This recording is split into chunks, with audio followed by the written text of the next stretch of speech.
Check in with Sheree Clark, and today she's with Jackie because Jackie, she's going to show you how to do something that really sounds neat. It's all natural, correct? We're mixing it up, Lou. Get ready, folks. Of course, since last summer, Sheree has been joining us every Thursday right here on Great Day, of course, from Fork in the Road. And we're usually talking about some tips and tricks on how to incorporate healthier eating choices into your life. But today we're switching it up as you were just featured in the Des Moines Register for talking more about organic beauty products. And that's what we're going to see and talk about here today. So you're talking honey on the face, baking powder on my toothbrush, deodorant. Are you wearing deodorant, Sheree? What's going on? I am not wearing deodorant. What?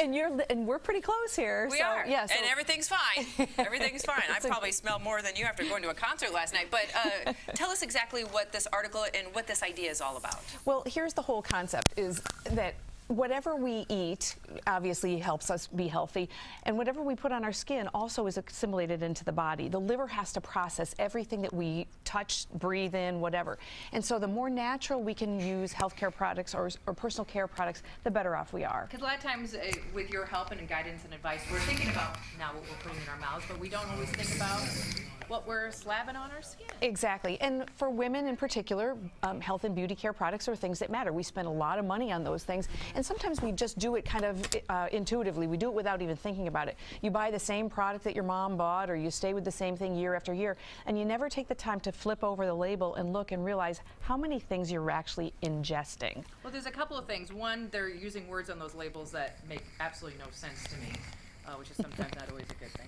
And two, when you think organic or all natural beauty products, you're thinking a high price point that a lot of people can't always match. Right, and it doesn't have to be. So let's take a look at some of the things that I brought today. And what I want to start with is actually, I brought you a cup of tea. Oh, thank you. And the reason I brought you a cup of tea is because I want to remind you that health, beauty, all those things start with what we put inside. Okay. And so what you're drinking is a burdock tea, and burdock is a root. And the reason that I've selected this for you today is it's a liver toxifier. And since you've been to a concert, you said last night, maybe that's I could use a little toxifying of the liver. So thank you for bringing this this morning. Not toxifying, detoxifying. Detoxifying, excuse me. Detox. So it's good for that. It's really? good for blood cleansing and all those kinds of things. So if we take care of the inside, we look a lot better on the outside. True. Okay, so that's drinking water, drinking teas like this. Staying a great hydrated. first step. Okay. Exactly. Then the next thing is, instead of using all of those chemical products and things, our grandmothers and our great-grandmothers used some really natural things. You were kidding me a little bit about the deodorant thing. Right. But let me tell you what it is that I do.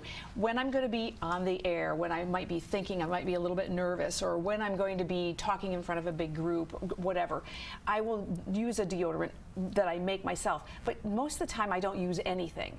And the reality is this: what you take into your body is what comes out. Have you ever been near somebody that smells like garlic? They had Thai food the day before, or maybe even the day before that. Yeah. The reason that we have body odor is that whatever we're eating or drinking is what's coming out of us. So if you keep a clean diet, you don't smell so bad. So I try to keep a clean diet. That doesn't always work. So my go-to thing is I'll use a combination of witch hazel. And these are actually things I brought out of my bathroom at home. So this is half gone. This is the actual witch hazel that I use. Okay. I put in that and a couple of drops of lavender oil. All wonderful things that smell fantastic. And then I'll put it into this. This is just an empty spray bottle, and then it becomes the spray. You put that on your armpits. You wait 2 seconds for it to dry. Good to go. Now, why is it the oil that's kind of coating your skin and allowing things to smell a little better, or why those two ingredients? It's this is an astringent, and so this ends up becoming a carrier, so that you don't end up with a whole douse of the oil. But don't be misled or worry that the oil is going to ruin your clothes. It's not oil in the sense of like if I sprayed you with baby oil, you'd end up staining. Kind of greasy, or doing something with clothes. Okay. It won't be like that. Okay. So that's one example. Another example is for skin care, skin lotion. You know, in the summertime's coming up and we get dry skin, and particularly if you're wearing like a skirt and the flakiness on the legs and that type of thing, we don't like that. So we'll buy a lotion, put it on there, and then it has to be reapplied. Then it has to be reapplied. And what happens is that the liver is taking care of all those toxins that you're putting in, because if you read the label, there's a lot of junk in there. I simply use coconut oil. and that's all I put on my legs and skin, and it doesn't stain my clothes. I was going to say, for oil purposes, would this just be a nighttime thing, or would you do it in the morning as well? I do it in the morning. Okay. I'll wait 3 to 5 minutes before I put my clothes on. So I'll put this on, maybe wear my bathrobe. Time to absorb. Yep, and that's all. And put it on right after the shower when your skin's still a little bit damp. It holds the moisture in. It's a good thing. Coconut oil is great for a lot of things. I also use it. I have curly, more porous hair than it looks like yours might be, but I put a little film on, and I'll put it on the ends of my hair if I've got some flyaway going on. And it's not too heavy. Not too heavy. If you don't use too much, you'll find out for yourself. Yeah, you got to kind of figure out what's best for you. Yep. I mean, the big fad for so long, for a while anyway, was coconut water, and that's because it's very hydrating. So that makes sense. Okay. Exactly. All right. Another thing, I use a lot of honey. Honey's really good for your face. It sounds kind of funny. I was going to say, it sounds sticky. It can be a little bit sticky. You don't want to be chatting on the phone a whole lot because you'll get stuck on the phone. But it's a really great thing. It makes your skin feel smooth and wonderful. And the key is that you want to buy a raw honey. Okay. And raw still has the enzymes in it. It'll almost feel a little bit tingly. If you've got if you've got oily skin, add a little bit of lemon juice to that.